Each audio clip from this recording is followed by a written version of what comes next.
하나님 아버지여, 귀한 찬양을 통해 하나님께 영광 돌릴 수 있는 시간 주신 것 감사합니다.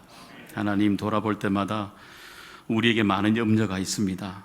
이 질병으로 인해서 우리 교회뿐만 아니라 이 나라가 하나님이 만드신 이 열방들이 몸살을 앓고 있습니다. 하나님의 속히 고쳐주셔서 우리가 생각하는 근심, 걱정, 두려움이 우리에게 멀어지게 하여 주시고, 우리가 걱정하는 모든 것이 이제는 오히려 감사로 바뀌어질 수 있는 그날이 속히 오도록 하나님 친히 속히 간섭하여 주시옵소서. 오늘도 우리에게 고백을 드리며 하나님 앞에 찬양을 드리며 나왔습니다. 말씀 가운데 우리에게 부어주시는 이 신령한 은혜들이 이 시간에 넘쳐나도록 역사하여 주시옵소서. 예수님의 이름으로 감사하며 기도드리옵나이다. 아멘. 우리나라 사람들은 참 공동체성이 참 강한 것 같아요. 외국 사람들이 우리나라의 언어를 배울 때에, 특히 미국 사람들은요, 우리나라의 언어를 배울 때 참 어렵다는 얘기를 많이 해요. 여러분, 우리 집을 이야기할 때 내 집이라 그럽니까? 우리 집이라 그럽니까? 우리 집이라 그러잖아요.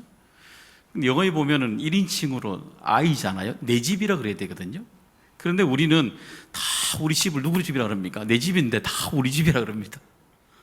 우리 그만큼 우리가 표현하는 것들이 공동체에 관한 것들이 굉장히 많죠. 표현들이. 여러분, 종종 우리가 만날 때마다 이야기를 하고 헤어질 때 뭐라 그래요? 다음의 만남을 기약하면서 뭐라 그래요? 언제? 식사 같이 해요 라고 말하잖아요. 모임을 중요하게 여기잖아요. 여러분, 길 가다가 어떤 날 한번 오랜만에 만난 사람들이 있으면 헤어질 때 여러분 뭐라 그러세요? 언제 한번 식사 같이 하자고, 그런 얘기를 하잖아요. 여러분, 그만큼 우리들은 그 모임, 또 우리라는 공동체에 대해서 우리는 굉장한 생각을 많이 하고 살아가지요. 예전에 제 어릴 때 보니까 결혼식도 교회, 동네에서, 마을에서 다 같이 준비했지 않습니까? 여러분, 그러셨죠? 예, 그때 되면 온 동네 사람 다 같이 모여서 식사를 준비하지 않습니까? 제 어릴 때 기억에 보게 되면은 저희 집에도 어머니가 결혼식 한 날에 집에 있는 쇠솥을 씻어서 이렇게 가던 기억이 납니다. 근데 제가 이해 안 됐던 건 뭐냐면, 그때 저희 집에 가장 큰 쇠솥은요, 소 죽을 끓이는 그 그게 솥이었거든요. 근데 우리 어머니가 그것을 준비해가지고 씻어가지고요, 그것을 가져가시더라고요. 제가 물었더니, 그래, 사람도 먹고 소도 먹고 다 같이 먹는 거야 그러더라고요. 어쨌거나 우리가 우리 공동체 안에 얘기가 참 많이 있는 것 같아요. 같이 잔치라 그러면 같이 모여서 식사도 하고 같이 이야기도 하게 되고 같이 음식을 나누게 되지 않습니까? 제가 어릴 때는 잔치 그러면요, 음식을 같이 나누어 먹는 것을 잔치인 줄 알았어요. 근데 커서 보니까 잔치라는 건 뭐냐면은 사람들이 함께 모여서 나누는 것 자체가 우리 바로 잔치라는 것을 우리가 알 수 있지 않습니까? 그만큼 우리나라 사람들은 이 우리라는 이 공동체를 굉장히 중요하게 여긴다는 것을 알 수가 있습니다. 여러분, 속히 예수 믿으시기 바라나이다는 이 책을 혹시 아십니까? 한번 볼까요? 이 책은요, 한번 보시면 여러분 아마 절판되어서 여러분 아마 시중에는 잘 모르는 책일 것입니다. 윌리엄 뉴턴 블레어라는 우리 선교사님이, 그러니까 우리나라에 보게 되면 1900년 초에 우리나라에서 복음을 전했던 그 선교사님의 얘기를 그 책 속에 저분이 쓴 내용들이 저기에 담겨져 있습니다. 이 뉴턴 블레어 목사님은요, 우리나라에 평양 대부흥이 일어났을 때 그때 주도적인 역할을 했던, 혹시 아십니까? 방위량, 한국명입니다. 방위량 선교사님의 바로 이분이 되는 거죠. 이분이 책을 보게 되면 그 서두에 우리나라에 있는 금 얘기를 많이 합니다. 옛날에 우리나라에 금이 굉장히 많이 났다고 합니다. 지금은 금이 별로 없는 것 같은데, 그때에 우리나라의 곳곳에 금이 안 나는 곳이, 남북으로 금이 안 나는 곳이 없었답니다. 그만큼 우리나라에 금이 참 많았다고 합니다. 그것 때문에 이 외부에서 침략하는 그 이유 중에 하나가 우리나라에 금이 많았다라고 이야기 언급하고 있습니다. 그럼 저자는요, 우리나라에 가지고 있는 많은 금보다도, 눈에 보이는 금보다도 눈에 보이지 않는 금에 대해서 이 책에서 굉장히 설명을 많이 하고 있습니다. 그 책에 보게 되면 예전에 그 선교사님이 오셨을 때에 우리나라에 도사경회라고 있었답니다. 이 뭐냐면은 지금으로 보게 되면 우리 목사님들, 전도사님들, 장로님들 되죠. 이 부흥회가 있기 전에 지도자들만 다 모아서 먼저 부흥회를 한 겁니다. 일주일이고 열흘이고 이렇게 먼저 부흥회를 쭉 하는 겁니다. 부흥회를 하고 난 뒤에 그 다음에 우리 평신도를 향해서 부흥회를 또 하게 된 거죠. 일주일씩 열흘씩 하게 된 거죠. 그 책에 보게 되면요, 사람들이 아침 먹고 난 뒤에 어떻게 해요? 3시간씩 성경 공부하고, 점심을 먹고 또 3시간 성경 공부를 하고, 저녁에 또 모여서 3시간 동안 집회를 했던 사람들이 바로 우리나라 조상들이 되는 믿음의 조상들의 얘기를 담고 있었습니다. 그러면서 저자는 우리나라의 금에 대해서 그렇게 정의를 했어요. 보게 되면 우리 한국 사람의 가장 좋은 금은 산이나 모래흙에 있는 것이 아니라 한국 사람들의 마음속에 있다라고 그렇게 기록을 했습니다. 그러니까 그 마음에 있는 금이 어때요? 지금 우리가 앉아있는 이 한국교회를 일으키고 있는 귀한 믿음의 금이 되었다는 것을 우리가 알 수가 있는 거죠. 우리 한국교회 가지고 있는 이 금들이 지금은요, 우리들뿐만 아니라 온 세계 다 뻗어나가서 우리가 가지고 있는 똑같은 것들을 얘기하고 있습니다.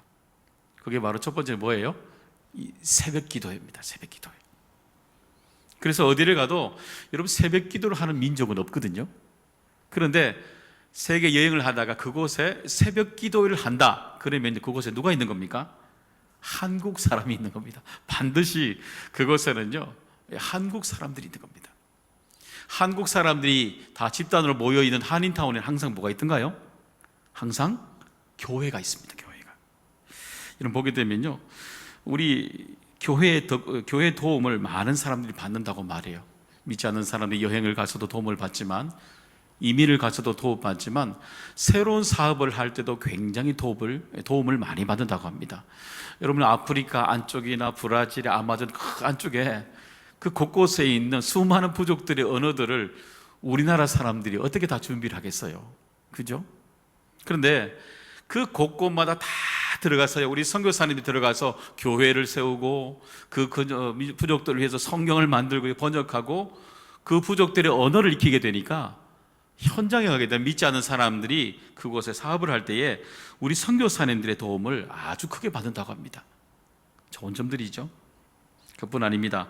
한국교회 그러면요, 제일 가지고 있는 것 중에 하나가 뭐냐면 기도 문화입니다. 기도 문화. 작년에 저희들이 태국에 비전 트립을 갔을 때에 산족에 있는, 산에 살고 있는 여러 가지 부족을 우리가 산족이라 그러잖아요. 그 산족 마을에 우리가 여러 번 올라가서 그들과 만나서 식사를 하고 나누었거든요. 그때 갔을 때 산에 살고 있는 산족들의 특징이 뭐냐면은 다 마치고 나면 기도를 해요. 기도를 하게 되면 이분 특징이 뭐냐면 저희들하고 똑같이 뭐 어떤 기도를 하냐면요, 통성 기도를 합니다. 통성 기도를 하게 되고, 그리고 기도를 하고 나면 그들이 꼭 뭘 해요? 손잡고 기도하고 통성 기도하고요, 그 다음에 안수 기도도 그렇게 잘 받습니다. 왜 그럴까요?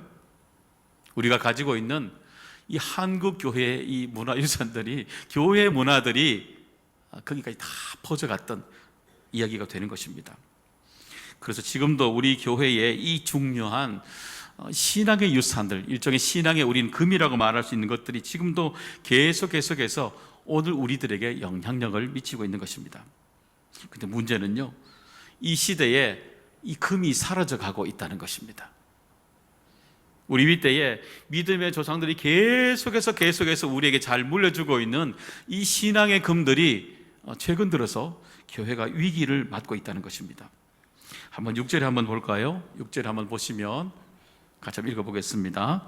6절에 그 여자가 광야로 도망하며 거기서 1260일 동안 그를 양육하기 위하여 하나님께서 예비하신 곳이 있더라. 여기 보시면 여자는 교회 공동체라고 얘기를 말씀을 드렸지요. 그렇기 때문에 교회 공동체가 이 숫자가 계속 줄어들어 가는 것, 사실 오늘 내일의 문제가 아닙니다. 사실 우리는 좀 이 숫자의 얘기보다도 우리는 좀 더 근본적인 질문을 던져야 됩니다. 수가 들어가는 것, 물론 이것도 어려움이 있죠. 더 근본적인 질문은 뭐냐면은 우리가 원하는 정말 교회가 우리 모습이 어떤 모습을 지금 우리가 가지고 있는가, 이 얘기가 참 중요한 얘기거든요. 목회 데이터 연구소에서 2018년 7월 22일자 리서치에서 일반인들, 교인들이 원하는 교회상은 무엇인가 라는 것에 리서치를 한 기록이 있습니다. 거기 보게 되면 교인들의 46%가, 그리고 교회를 나오지 않는 현재 집에 있는 대부분 가난 성도들의 54%가 뭘 얘기냐면 교회가 건강한가, 교회의 건강성을 질문했다는 것입니다. 여러분, 그렇기 때문에 오늘도 우리 이 시대에 살아가면서 질문하는 것은 뭐냐면 교회가 얼마나 건강한가, 이 질문을 던져야 되는 겁니다. 수가 늘어나고 모든 것이 여건이 변해갈 때마다 우리는 이것도 중요하지만 더 근본적인 질문입니다. 교회가 정말 건강한 성장을 이루고 있는 것인가? 교회가 믿음 안에 정말 근본적인 하나님께서 주시는 그 근본적인 신앙을, 건강성을 가지고 있는가? 근본적인 신앙의 금이라고 말할 수 있는 그 금을 우리가 가지고 있는가? 그 건강한 질문이 우리에게 오늘도 꼭 질문이 되어야 된다는 것입니다. 여러분, 지난주에 여러분과 함께 이 시대의 세 가지 영적 흐름, 세 가지를 얘기했죠. 첫 번째는 뭘 얘기했나요? 거짓 그리스도를 경계하라. 두 번째는요, 교회 분열을 경계하라. 세 번째는 각 성도들 무너뜨린 것을 경계하라. 이렇게 세 가지를 이야기했습니다.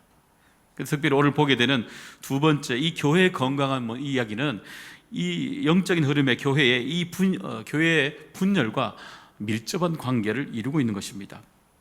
그러면 이런 교회에, 닥치고 있는 교회의 이 분열이 어떻게 하면 교회의 건강함을 통해서 어떻게 우리는 지켜나갈 수 있을까요?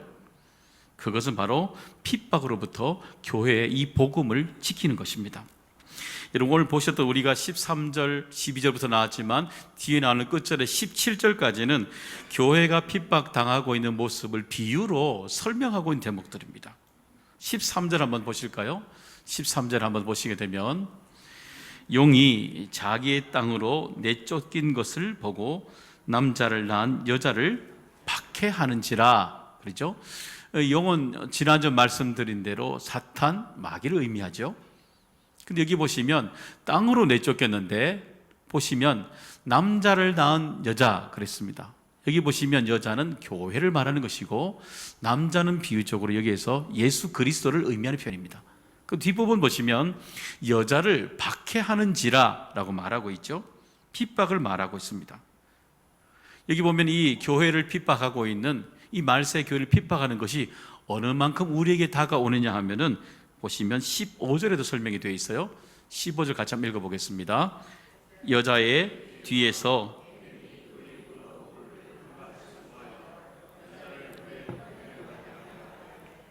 여기 보시면 여자의 뒤에서 뱀이 어떻게 해요?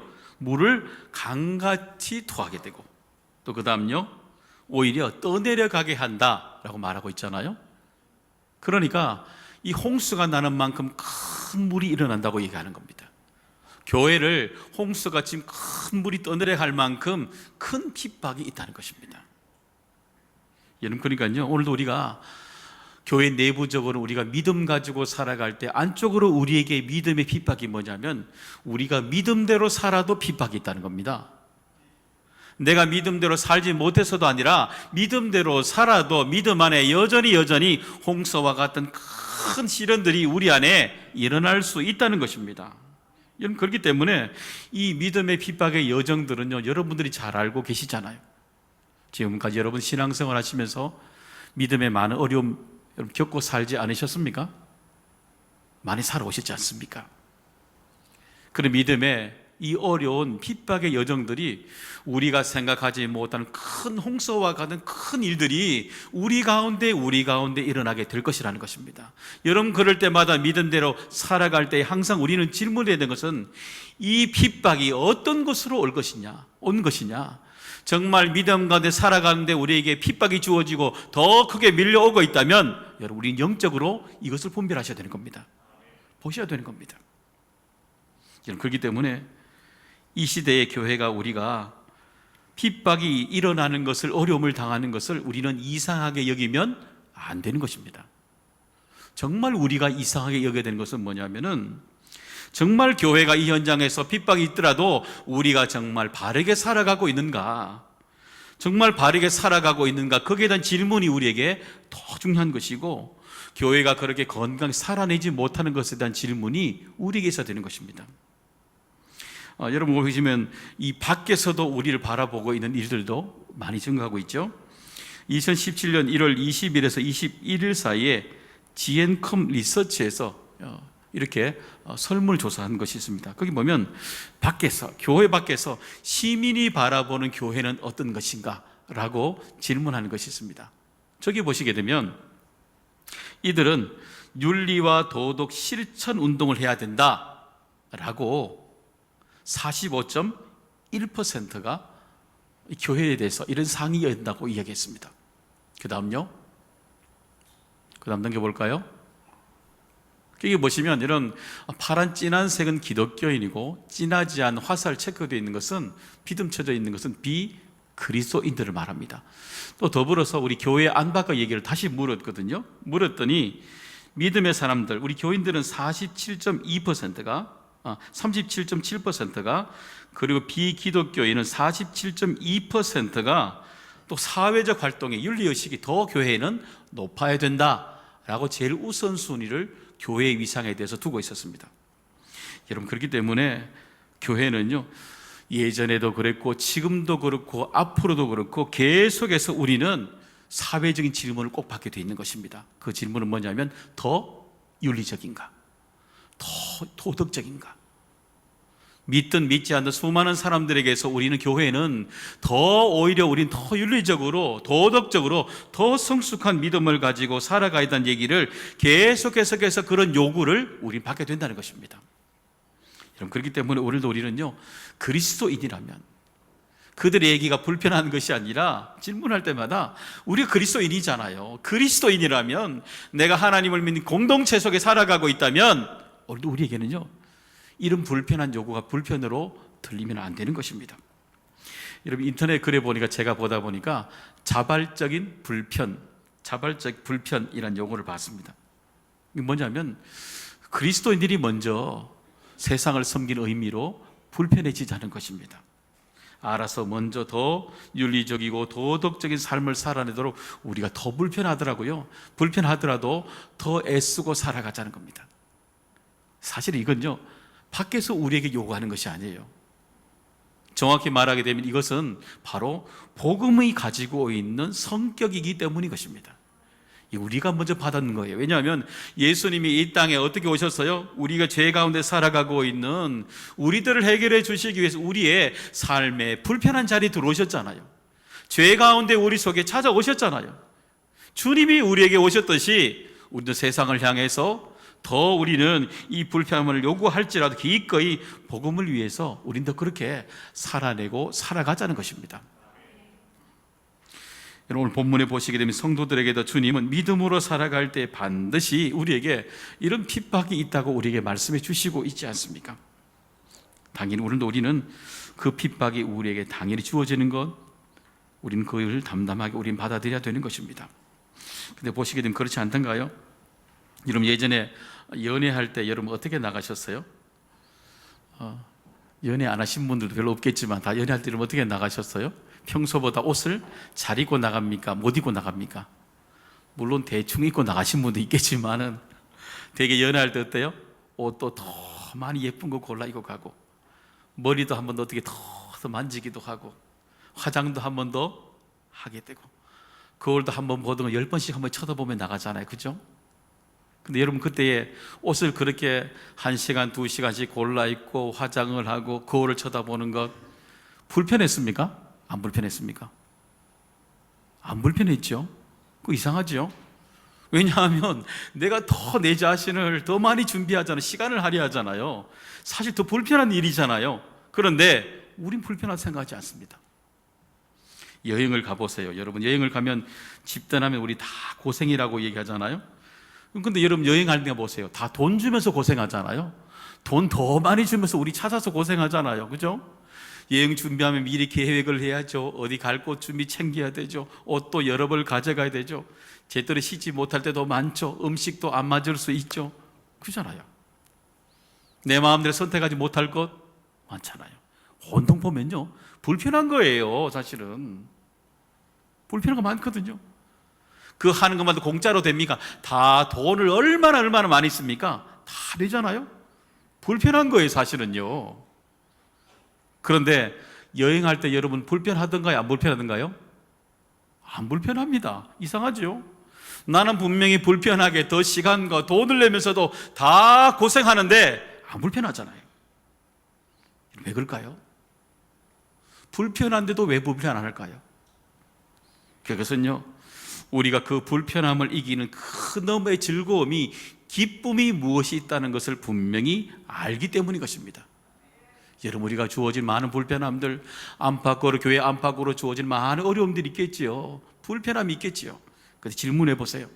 내가 주어지는 많은 이 불편함보다도 이것을 이길 수 있는 은혜가 내 안에 있는가? 이 불편함 너머에 분명히 내게 능력을 주신 하나님을 분명히 내가 바라보고 있는가? 내가 불편함 너머에 항상 내가 맛보고 있었던 과거의 은혜의 경험들을 내가 날마다 경험하고 있는가? 더 큰 문제인 거잖아요. 만약에 핍박이 계속해서 일어나고 환경이 안 변한다면, 환경이 안 변하는 게 문제가 아니라 이것을 내가 이길 수 있는, 뛰어넘을 수 있는 그 은혜가 내 안에 있는가? 이게 질문이 돼야 되는 거 아닙니까?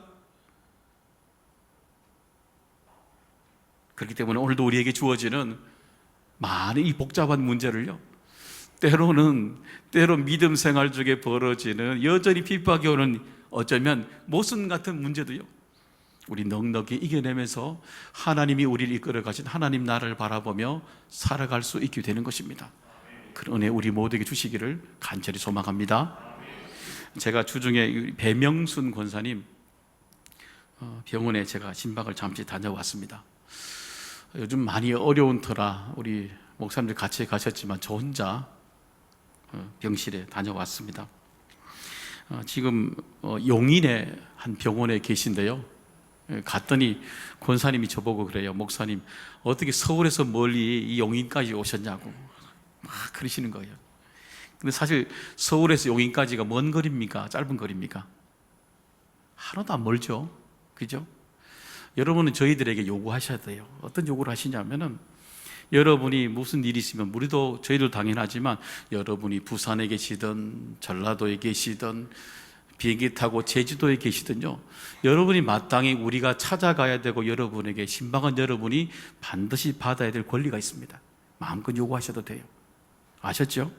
그리고 여러분들은요, 여러분이 형제나 그리고 부모님들이 아직 교회 다니지 않은 우리 교인이 아닐지라도 여러분은 저희에게 그러셔야 됩니다. 제 목회 방향은 그래요. 여러분이 우리에게 요구하셔서 기도받게 하셔야 되고 예수 영접할 수 있도록 여러분이 저희들에게 찾아주셔야 되는 겁니다. 그렇잖아요? 요구하셔도 되는 거예요. 사실은 칭찬받을 일이 아니에요. 사실 이것은요. 제가 권사님 신방을 하면서 참 고민이 들었어요. 왜냐하면 우리 배명순 권사님이 인간적으로 보게 되면 그렇게 날짜가 많이 남으신 분이 아니거든요. 그래서 제가 권사님을 뵈면 어떻게 해야 될지, 무슨 말씀을 드려야 될지, 어떻게 이야기를 시작해야 될지, 하나님의 말씀 어떤 말씀으로 권면해야 될지 참 고민이 많이 드는 거예요, 사실은.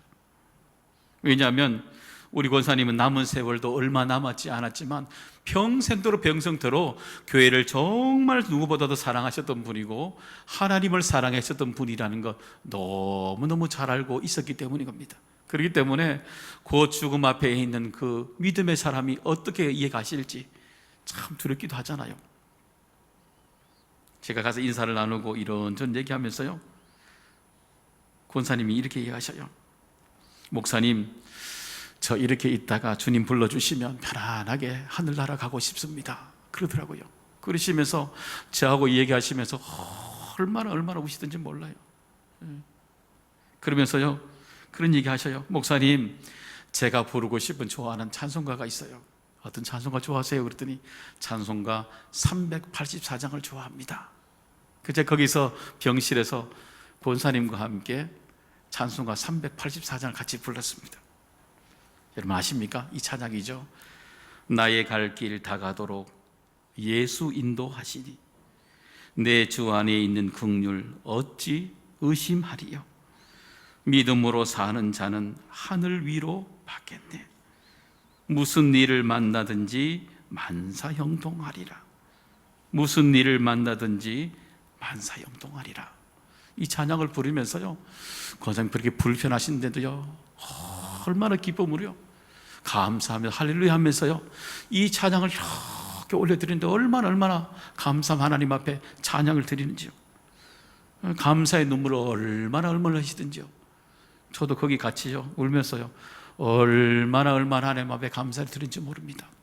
사랑하는 여러분, 오늘도 우리 속에 때로 우리 삶에 하나님의 은혜가 꼭 필요한 이유는 날마다 우리 속에 생각하지 못하는 핍박이 왔을 때에 오늘도 우리는 하나님께서 주신 은혜를 우리는 반드시 함께 교회 공동체 안에 나누고 살아가야 되는 것입니다. 로마서 12장 15절에 이렇게 말씀해 주시고 있지 않습니까? 즐거워하는 자들과 함께 즐거워하고 우는 자들과 함께 울라라고 말씀해 주시고 있지 않습니까? 우리가 날마다 교회가 어려움에 각자 성도를 직면할 때마다 우리는 즐거운 일에 함께 즐거워하고요, 어려운 일에 함께 울면서 우리는 교회가 더욱더 튼튼하게 건강하게 세워져 가는 일들에 우리는 온 힘을 다해야 되는 것입니다. 그것이 바로 교회가 아름답게 건강하게 세워져 가는, 핍박의 한가운데 몰려 있을지라도 견딜 수 있는 지나가게 한 힘이 교회 가운데 나타나게 되는 것입니다.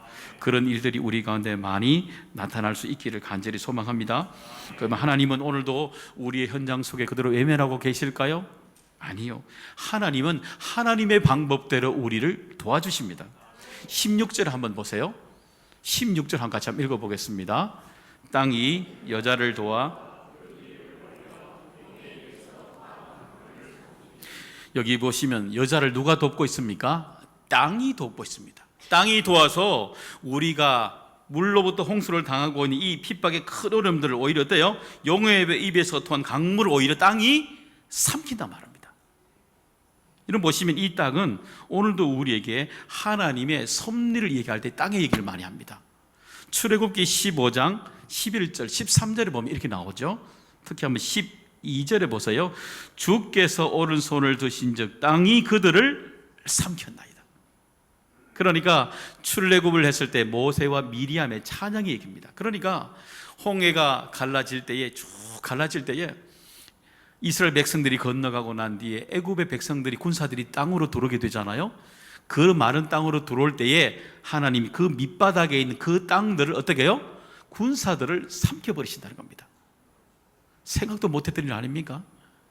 하나님이 여전히 하나님의 방법으로 이 땅의 백성들을 보호하고 계신다는 것입니다. 우리들에게 이 땅에 살아가고 있는 핍박을 당하고 어려움에 당하고 있는 그 백성들을 향해서 하나님은 하늘의 문을 여신다는 것입니다. 하나님의 방법으로 우리를 도우신다는 것입니다. 하나님께서 우리가 생각지도 못한 일들로 하나님이 교회를 보호하고 계신다는 것입니다.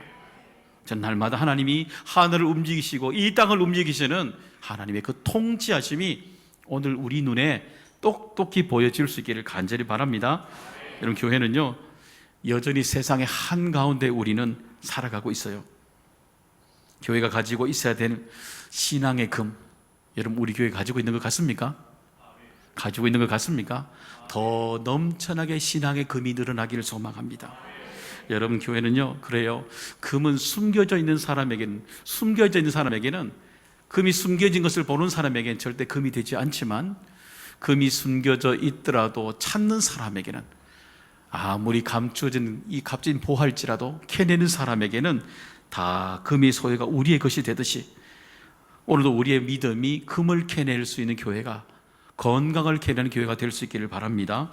그래서 오히려 우린 더 불편해지고 핍박이 밀려오고 교회 안에 어수선할지라도 오히려 우리 교회 안은요 더 담대한 교회가 바뀌기를 원합니다. 용기 있는 교회가 되기를 원합니다. 세상을 이기는 넉넉한 교회가 오늘 우리 심장 속에서 교회를 통해 흘러가는 교회가 될 수 있기를 주님의 이름으로 축원합니다. 함께 우리 찬양으로 고백합니다.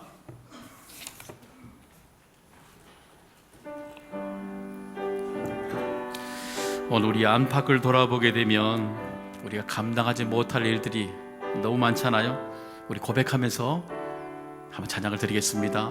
세상의 유혹 시험이 내게 몰려올 때에 나의 힘으론 그것들 모두 이길 수 없네. 거대한 폭풍 가운데 위축된 나의 영혼 어찌할 바를 몰라 헤매고요. 주를 찬양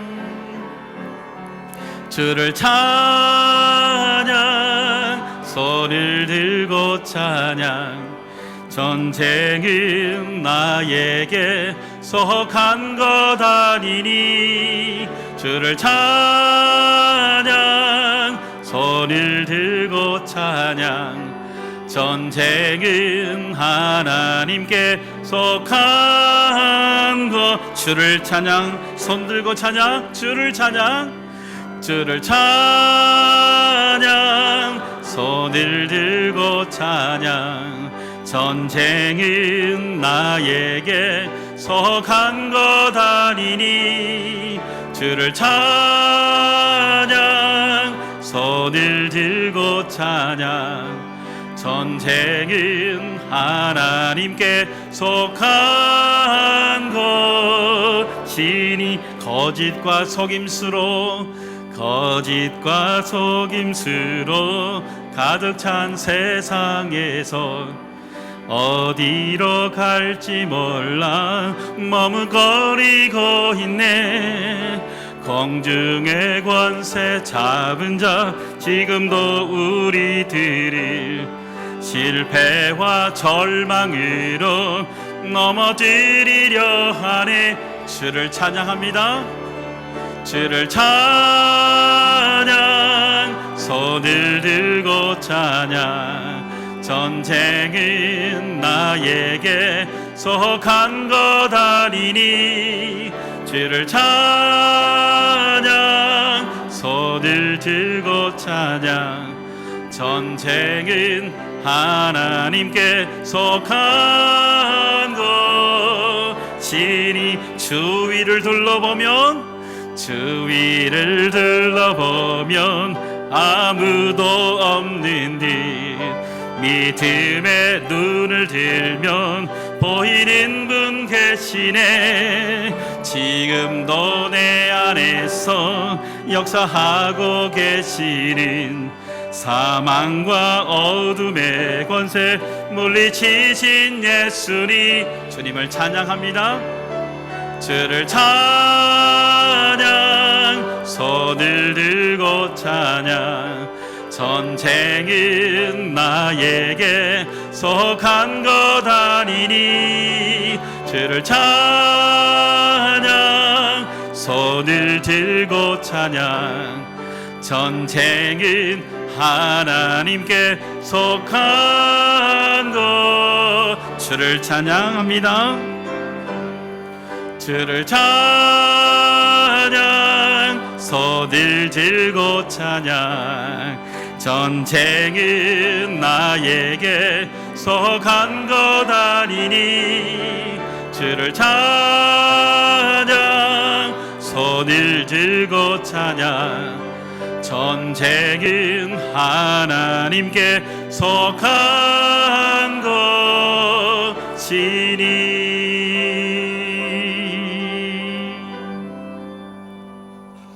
하나님 아버지, 정말 주위를 돌아보면 아무도 없는 것처럼 인생에 곤고함과 외로움이 밀려올 때가 참 많이 있습니다. 하나님 아버지, 오늘 예배를 드린 하나님의 권속들 가운데 살아서 이곳에 계신 하나님 아버지께서 이곳에 친히 임재해 주셔서 예배를 드린 모든 권속들 위에 살아있는 은혜, 살아있는 은총, 살아있는 인도하심이 날마다 부어지도록 은혜 베풀어 주시옵소서. 예수님의 이름으로 축복하며 간절히 기도드리옵나이다. 아멘.